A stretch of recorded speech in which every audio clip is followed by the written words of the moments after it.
Next question, question number 4, practice problem का question number 4। A large ball 2 meter in radius is made up of a rope. What is rope? Rope मतलब रस्सी of square cross section with edge length 4 mm. Neglecting the air gaps in the ball, what is the total length of the rope to the nearest order of magnitude? ध्यान यहाँ पे चाहिए और पहले question समझ लो। हमारे पास एक 2 मीटर रेडियस का बॉल है which is made up of a rope. Rope मतलब रस्सी।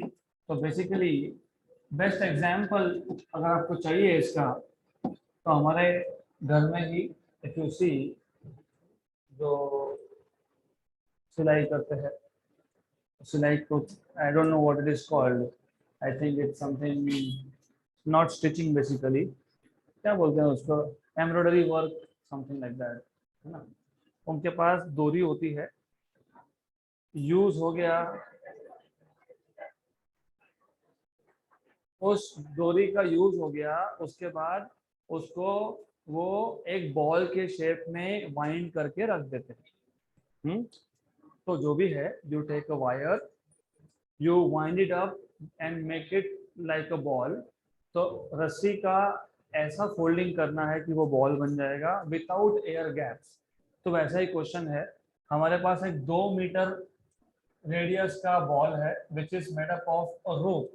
सिर्फ इतना डिफरेंस है, नॉर्मली जब हम रोप बोलते हैं तो रोप मतलब रस्सी, रस्सी नॉर्मली होता है सर्कुलर क्रॉस सेक्शन। तो अगर आपने रस्सी देखा होगा तो mostly cross section is circular, right.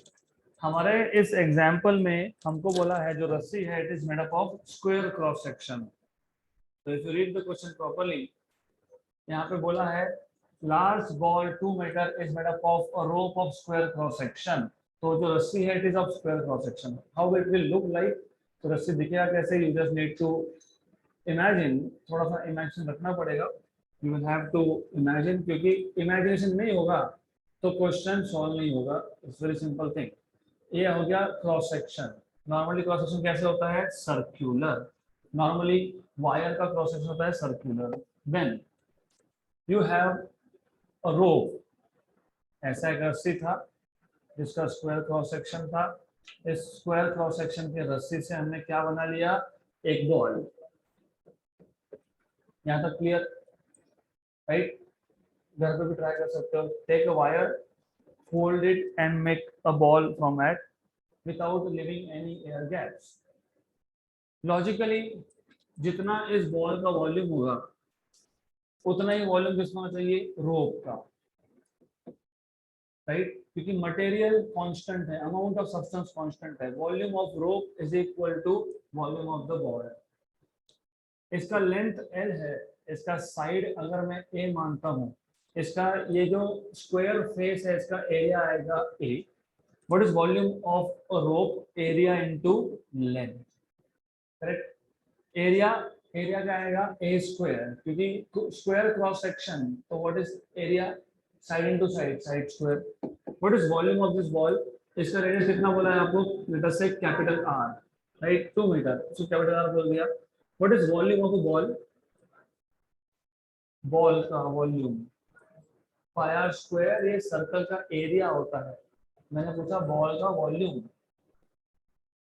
What is area of a sphere, 4 pi r square. What is volume of a sphere, 4/3 pi are cube. तो वॉल्यूम ऑफ स्फीयर कितना, 4/3 पाई आर क्यूब। तो यहाँ पे क्या लिखोगे, 4/3 पाई आर क्यूब, राइट। हमको पूछा गया है क्वेश्चन में, हमको पूछा है टोटल लेंथ फाइंड करो, मतलब क्या फाइंड करो, L in terms of order of magnitude. A, ये A क्या था, एरिया था, किसका एरिया था, रस्सी का एरिया था, वो क्या आएगा, A square into L equal to 4/3 pi are cube. और आपको यहाँ पे इंफॉर्मेशन दिया है, क्या बोला है, large ball 2 meter in radius, मतलब R की वैल्यू कितनी है, 2। Then is made up of a square, is made up of a rope of cross section with edge length, edge length मतलब A कितना लिया है ये, 4 mm। तो साइड is 4 mm, 4 mm मतलब कितना, 4 इंटू 10⁻³ मीटर। ये वैल्यूज यहाँ सब्स्टिट्यूट करोगे तो 4 इंटू 10⁻³ का स्क्वायर 4/3 पाई आर। आर कितना था अभी तो बताया, 2 मीटर, 2 का क्यूब। 4 का स्क्वायर 16 इंटू 10⁻⁻6, 4/3 पाई, और ये आएगा आपके पास 8 का क्यूब। 2 cube is 8। फाइंड क्या करना था, लेंथ, तो लेंथ भी मल्टीप्लाइड है, लेंथ लिखना भूलना मत। तो इंटू लेंथ, दिस इज वंजा एंड ऊजा, वंजा एंड ऊजा। करेक्ट, क्लियर, यहाँ तक क्लियर। तो व्हाट इज लेंथ, 2/3 पाई, और ये 10⁻⁻6 डिनोमिनेटर में, यहाँ से ऊपर जाएगा तो क्या होगा, +6, तो ये क्या आएगा 2/3 पाई। व्हाट इज वैल्यू ऑफ पाई, 3.14। हमें आंसर क्या पूछा है, ऑर्डर ऑफ मैग्नीट्यूड। हमें एग्जैक्ट आंसर पूछा है क्या, तो एग्जैक्ट पूछा नहीं है तो 3 और पाई को कर दो कैंसल, तो क्या आएगा 2 into 10⁻+6 meter. Order of magnitude कैसे फाइंड करते हैं हम लोग, नंबर को a इंटू 10⁻n के फॉर्म में लिखते हैं, और a की वैल्यू मुझे चाहिए कहां से कहां तक, what should be the value of a, 0.5 से 5 तक, करेक्ट। तो value should be from 0.5 to 5। तो 2 ये 0.5 और 5 के बीच में है क्या, यस, इंटू 10⁻n। जो n होता है उसको क्या बोलते हो, ऑर्डर ऑफ मैग्नीट्यूड। तो ऑर्डर ऑफ मैग्नीट्यूड क्या होगा, 10⁻6 मतलब 6, तो 10⁻6 आंसर इज करेक्ट। अब जो लेट आए या जिनका ध्यान नहीं था, ध्यान दो और क्वेश्चन समझ लो। क्वेश्चन बहुत इजी है। What you have is a wire. Normally wire का cross sectional area normally circular होता है। घर पे भी कोई वायर होगा, उसको काट के देखोगे, for example take any wire. अब यहाँ पे एक वायर है ऑलरेडी कट करके रखा है, तो if you take any wire, आपके घर में जो भी वायर होगा, थ्रेड होगा, when you cut it and if you see it is very fine, दिखेगा नहीं आपको, but if you see you will see it is circular in cross section. पर अलग अलग शेप के वायर भी होते हैं। यू में हैव वायर जिसका क्रॉस सेक्शनल एरिया सर्कल की जगह पे क्या है, स्क्वायर है। तो हमारे पास एक रोप है, इस रोप का क्रॉस सेक्शनल एरिया है स्क्वायर, राइट। तो ऐसा एक हमारे पास वायर है। एंड आपको पता होगा, हम एक वायर को फोल्डिंग करके we can fold it and convert it into a ball, मतलब उसका एक स्फीयर बना सकते हैं। तो हमने क्या किया, हमने ये वायर लिया, इसको फोल्ड कर दिया, and you are converting this into shape of a ball. इसका एक बॉल बना दिया विदाउट लिविंग एयर गैप, मतलब फोल्डिंग ऐसा किया है कि इसमें एयर गैप बिल्कुल भी नहीं है, there is no air gap, right. तो लाइव डेमोन्स्ट्रेशन अगर आपको देखना है, लॉजिकली स्पीकिंग, ये वायर है, वी हैव अ वायर, इसको फोल्ड करते जाओ, and when you fold it you can make something like a ball. अभी वायर मेरे पास थोड़ा छोटा है तो it may not look like a ball, but ultimately कम से कम क्वेश्चन समझ में आ जाएगा। तो you can make a ball out of it, और बॉल का रेडियस कितना दिया है, 2 मीटर। तो आइडिया ये था, जितना वॉल्यूम मेरे पास वायर का है, you it may look like something like a ball, तो एक बॉल बन गया, राइट। तो ये जो बॉल है इसका वॉल्यूम कितना होगा, जितना वायर का वॉल्यूम हो, क्योंकि हमने एक्स्ट्रा मटेरियल ऐड किया क्या, नहीं। तो what ever matter you have is coming from wire. सिर्फ क्या हो रहा है, वायर का शेप क्या हो रहा है यहाँ पे, it is getting converted to a sphere. इस स्फीयर का रेडियस कितना है, आर, इसका रेडियस है आर। तो वॉल्यूम विल बी कांस्टेंट, जितना इसका वॉल्यूम, इसका कितना volume, volume of rope equal to volume of sphere. What is volume of rope? Area into length. Area into length, ये आएगा वॉल्यूम, करेक्ट।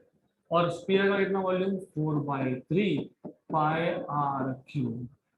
एरिया इस साइड स्क्वायर, क्यों side square, क्योंकि ये स्क्वायर है, तो ये आ जाएगा a square l 4/3 pi r cube. हमको फाइंड करना था लेंथ, a की वैल्यू दी है 4 इंटू 10⁻³ क्योंकि 4 mm बोला है।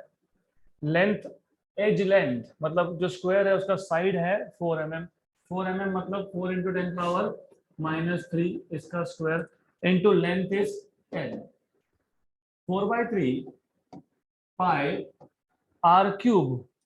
r was radius, what is r2? 2 का क्यूब कितना 8, यह आ जाएगा 16 into 10⁻⁻6 into l equal to 4/3 pi into 8, 1 जा एंड 2 जा, 1 जा एंड 2 जा, पाई और 3 cancel.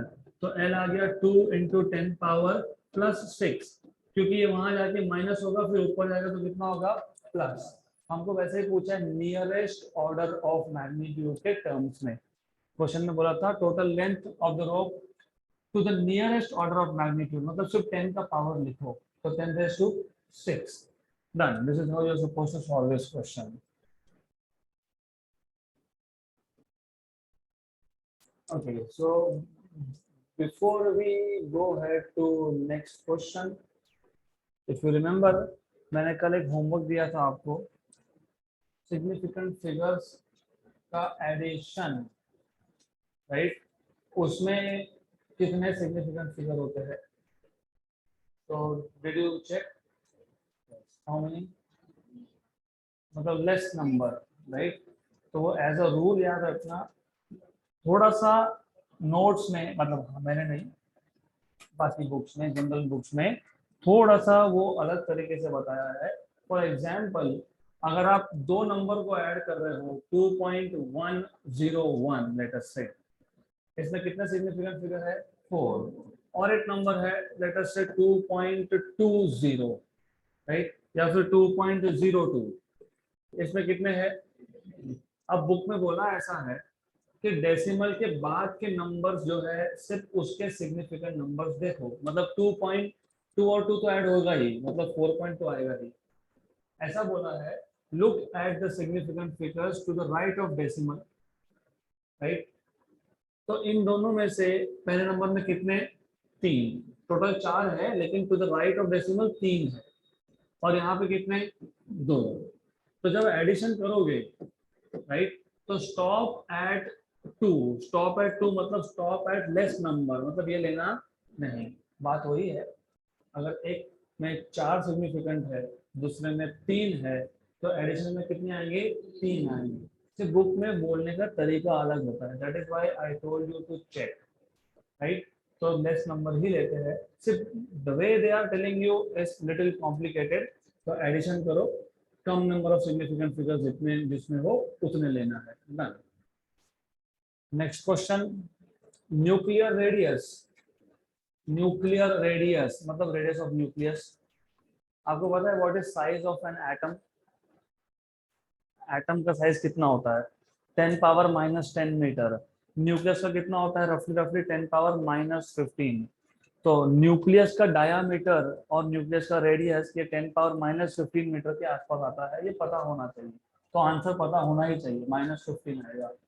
Nuclear radius r has a dependence on mass number a। तो रेडियस ऑफ न्यूक्लियस r ये मास नंबर पे डिपेंड करता है by the formula 1.3 multiplied by 10⁻⁻16 a raised to 1/3। For a nucleus of mass number a equal to 125, obtain the order of magnitude of r expressed in meter। पहले question समझ लो। हमारे पास एक nucleus है, you know what is a nucleus? पता है nucleus क्या होता है? न्यूक्लियस एटम में नेगेटिव चार्ज होते हैं और पॉजिटिव चार्ज होते हैं और न्यूट्रल चार्ज होता है, there is no charge. Negative charge कहाँ होते हैं? इलेक्ट्रॉन्स कहाँ होते हैं? ऑर्बिट में। और पॉजिटिव चार्ज कहाँ होता है? न्यूक्लियस में। ये जो न्यूक्लियस है इसका रेडियस अगर आपको चाहिए तो रेडियस फाइंड करने का फॉर्मूला है this one, 1.3 into 10⁻⁻16 a raised to 1/3 metre. You know what is a? इसको मास नंबर बोलते हैं। पता है a मतलब क्या? मास नंबर मतलब क्या? मास नंबर मतलब total number of protons and neutrons inside a nucleus. Atomic number मतलब टोटल नंबर ऑफ प्रोटॉन्स, एक न्यूक्लियस में कितने प्रोटॉन है हमको वो पता लगता है Z से। Z हम डिनोट करते हैं, इसको बोलते हैं एटॉमिक नंबर। हर एक एटम को हम एक नंबर देते हैं। फॉर एग्जांपल हाइड्रोजन को 1, हीलियम को 2, लिथियम को 3, so on so fourth.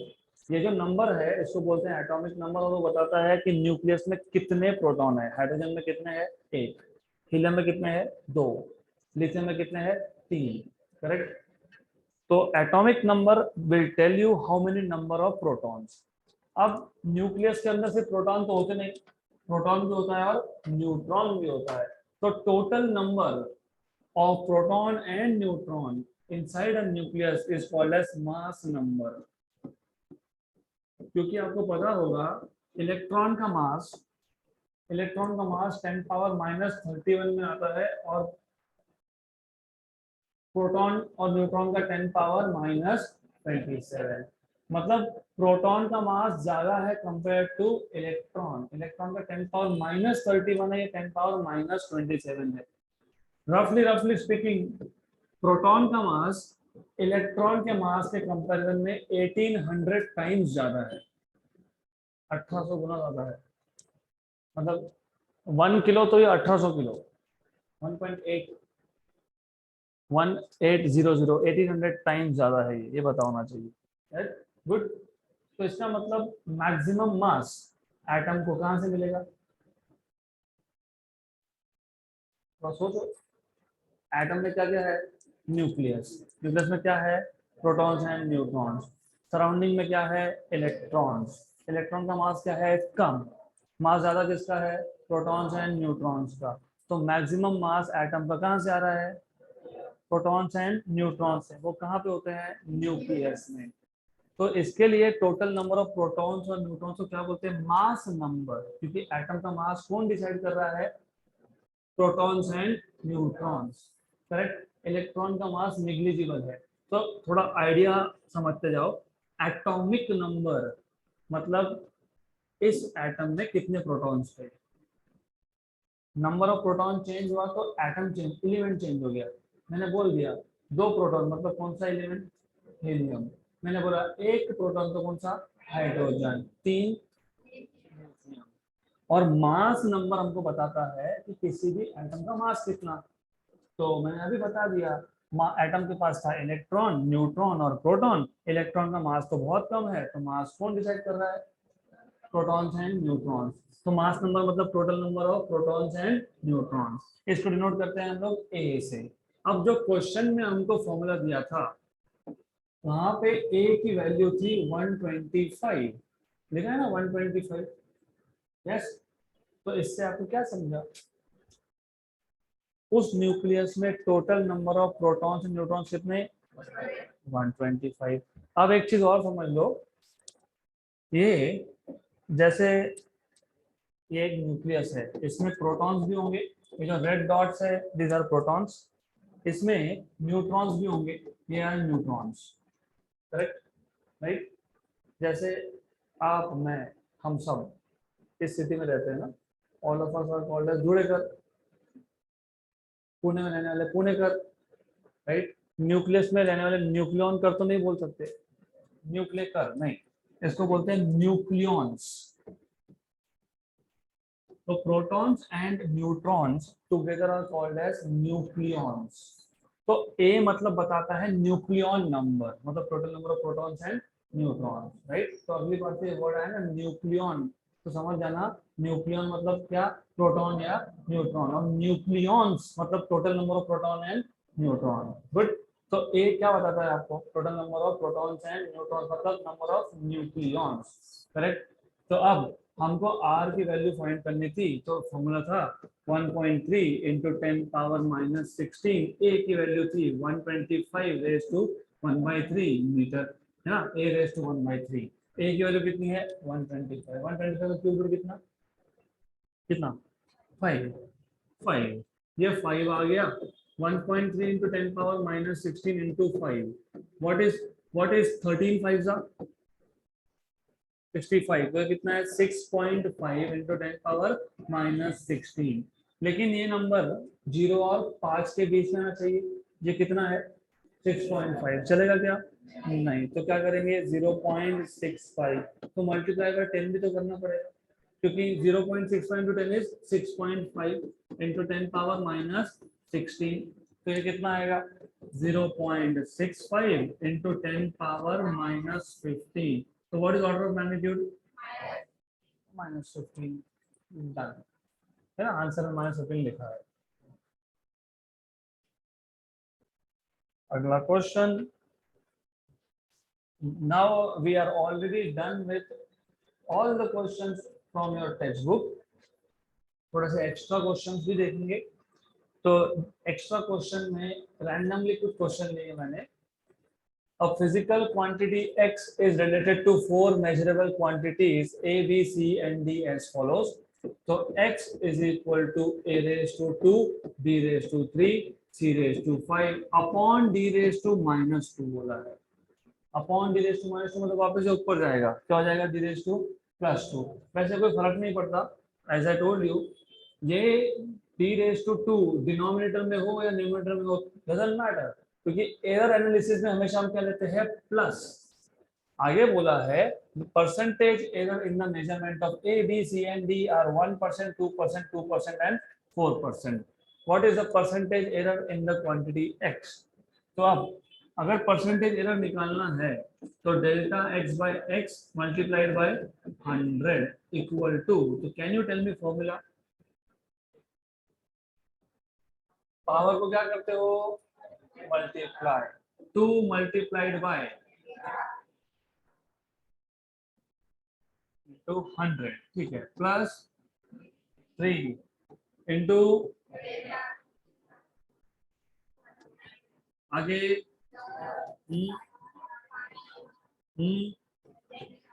C by C plus 2 into, तो ये जो 2 है, ये 2 माइनस हो या प्लस हो कोई फर्क नहीं पड़ता, ये प्लस ही लेंगे क्योंकि एरर में हम माइनस लेते नहीं है। तो this is equal to 2 into delta A by A into 100। A में परसेंटेज एरर कितना बोला है 1, तो कितना आएगा 2 into 1% plus 3 into 2%, 3 into 2% plus 5 into 2% plus 2 into 4% की 3 4%, ये 4 इंटू 2 8 और 8 और 10 18 और 6 24 और 2 26%। 26% है क्या ऑप्शन में? नहीं है। तो फिर कहाँ गड़बड़ हुई? What is wrong?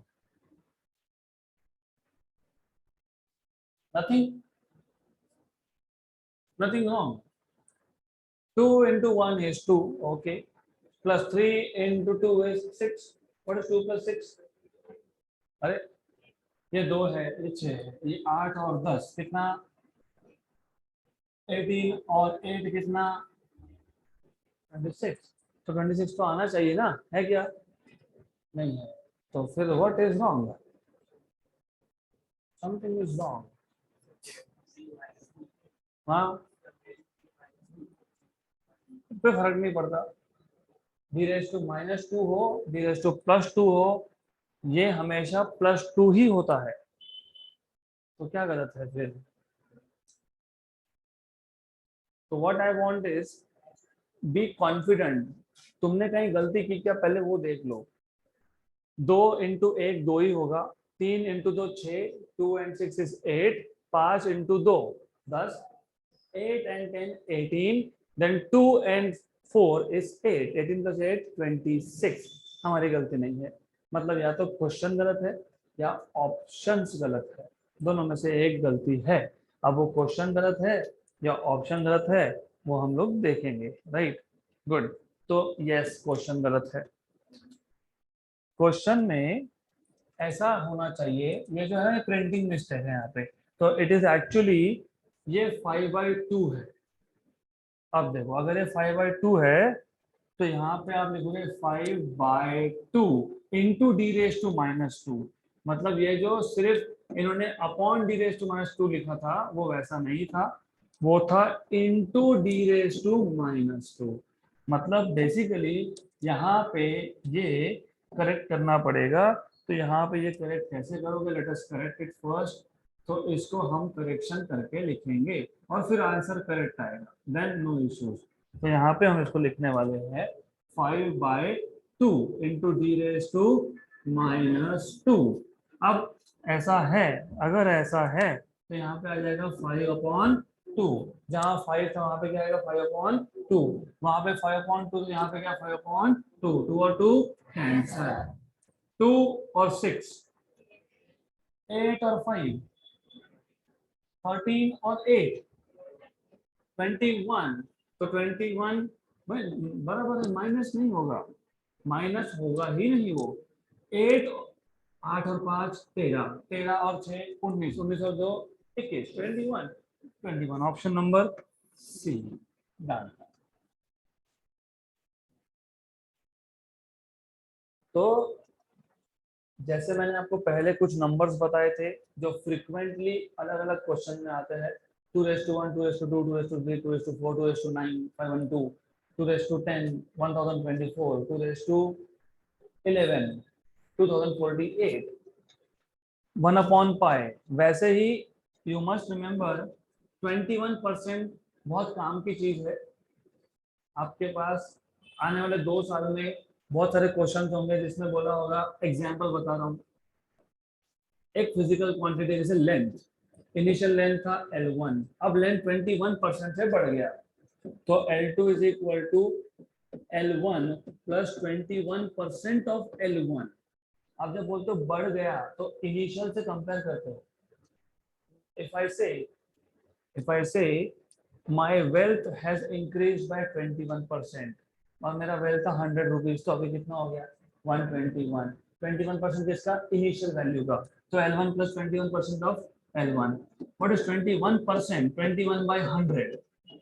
What is 21 by 100, 0.21। तो L1 कितना है, L1 L2 कितना है, L1 प्लस 0.21 मतलब 1.21, क्योंकि ये L1 कॉमन निकालोगे 1 प्लस 0.21 तो कितना 1.21 L1। अब जिनको दिखा नहीं उनको मैं बता देता हूँ, नथिंग वेरी डिफिकल्ट। हमारे पास एक रॉड था जिसका लेंथ था L1, मैंने बोला कि उस रॉड का लेंथ 21% से बढ़ गया, तो कितना हो गया फिर L2 इज फाइनल लेंथ, कितना हो जाएगा ये 1.21 L1।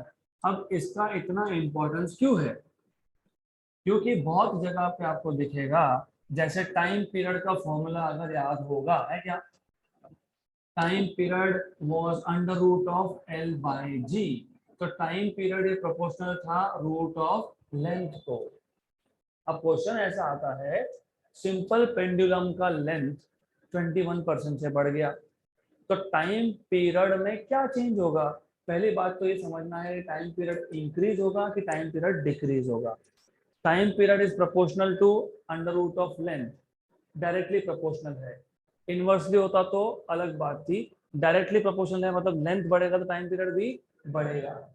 गुड, इसका मतलब मुझे फाइनल टाइम पीरियड फाइंड करना है, तो T2/T1 is root of L2/L1। What is L2/L1, 1.21, तो ये आ जाएगा root of 1.21। What is root of 1.21, what is root of 121, 11। अच्छा ये आता है 1.1।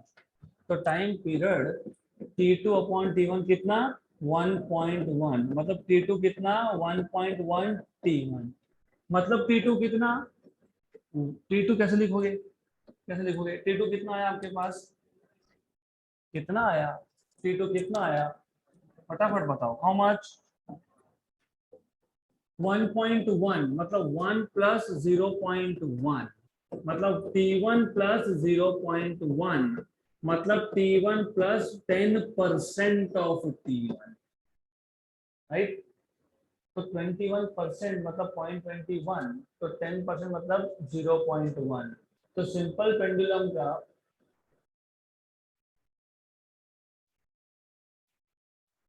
पेंडुलम का अगर लेंथ 21% से बढ़ता है तो टाइम पीरियड कितने परसेंट से बढ़ेगा? 10%। मतलब क्या?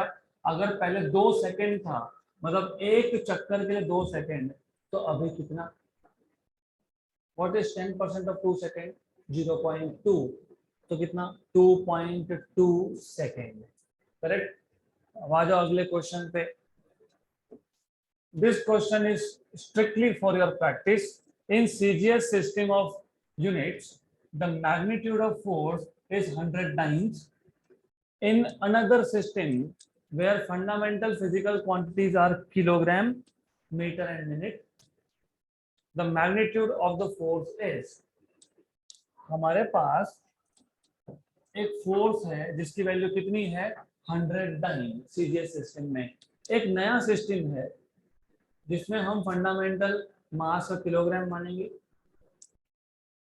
लेंथ का मीटर लेंगे, लेकिन टाइम का सेकंड की जगह पे क्या लेंगे? मिनट। तो उस नए सिस्टम में ये फोर्स की वैल्यू कितनी होगी? For example 1 newton of force in CGS system is 10 power 5 dyne. तो 1 dyne in SI system is 10 power -5। मैंने बोला 1 न्यूटन होता है 10 पावर 5 डाइन।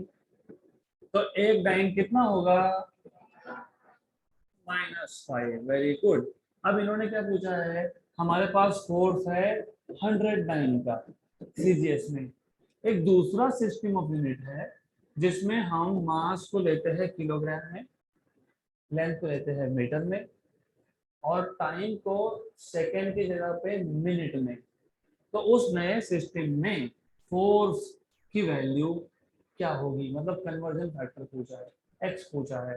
तो ये क्वेश्चन कैसे सॉल्व करते हैं मैंने आपको बताया था। डू यू रिमेम्बर हमने क्या किया था? हमने बोला था 1 newton equal to X dyne. Right right. फिर लिख लिए थे हमने डायमेंशंस। तो इसका भी वैसा सॉल्यूशन आएगा। दो मेथड है, मैं दोनों बता देता हूँ। मेथड नंबर 1 जो हम नॉर्मली टेक्स्ट बुक के हिसाब से करते हैं, क्या लिखोगे? 100 डाइन इक्वल टू एक्स। अभी नया सिस्टम में पता नहीं ना, फोर्स को न्यूटन बोलते हैं एसआई में, डाइन बोलते हैं सीजीएस में। राइट। अब वो नया जो सिस्टम है हमको पता नहीं क्या बोलते हैं इसको, तो मैं बोल दूंगा सम यूनिट। ओके, एसयू, सम यूनिट। नहीं तो यूनिट लिख देना बस, कुछ तो एक यूनिट है। I don't know what unit, but some unit. Correct. Clear. फिर क्या करोगे? फिर वही करोगे 100 डाइन। डाइन मतलब फोर्स, फोर्स मतलब m1 l1 t-2। लेकिन ये सीजीएस सिस्टम था 1 1 1 x, ये भी फोर्स है तो m1 l1 t-। बट दिक्कत ये है कि ये सेकंड सिस्टम है तो 2 2 2। करेक्ट। तो x क्या मिलेगा? 100 m1 m2, m1 upon m2 दोनों का पावर क्या है? 1। l1 अपॉन l2 पावर क्या है? 1। t1 अपॉन t2 पावर कितना है? -2। 100 मास दोनों में सेम नहीं है। क्यों नहीं है सेम? सीजीएस यूनिट में क्या होता है? ग्राम, और जो नया सिस्टम है उसमें कितना बोला है? किलोग्राम। तो 100 यहाँ पे है ग्राम में, नीचे है किलोग्राम में, raise to 1। Then length L1 है सेंटीमीटर और ये है metre, raise to 1। Time second और यहाँ पे है minute, raise to -2। Then 100 gram और किलोग्राम का कन्वर्जन पता होना चाहिए। या तो केजी को ग्राम में लिखो या तो ग्राम को किलोग्राम में लिखो, एक ही बात है। 10⁻³ raise to 1, cancel and cancel. Centimetre और मीटर में कितने? 100 सेंटीमीटर, कैंसिल एंड कैंसिल। एक मिनट में कितने second? 60। Right, 60 second raise to -2, cancel and cancel. तो अब अच्छे से देखोगे, अगर ध्यान होगा तो ये 100 और ये 100 गया। देन नीचे बचा 10⁻³ और 60⁻², क्योंकि 1⁻² is 1, anything raise to any number raised to 1 is 1. So 1⁻² is 1. नीचे क्या है 60⁻², तो 60⁻², राइट। ये 60⁻² कहाँ जाएगा ऊपर, तो 60 का क्या होगा स्क्वायर अपॉन क्या है 10⁻³ 10⁻³ ऊपर जाके क्या होगा 10⁻³ 60 का स्क्वायर मतलब 3600 इंटू 10⁻³ मतलब कितना 3.6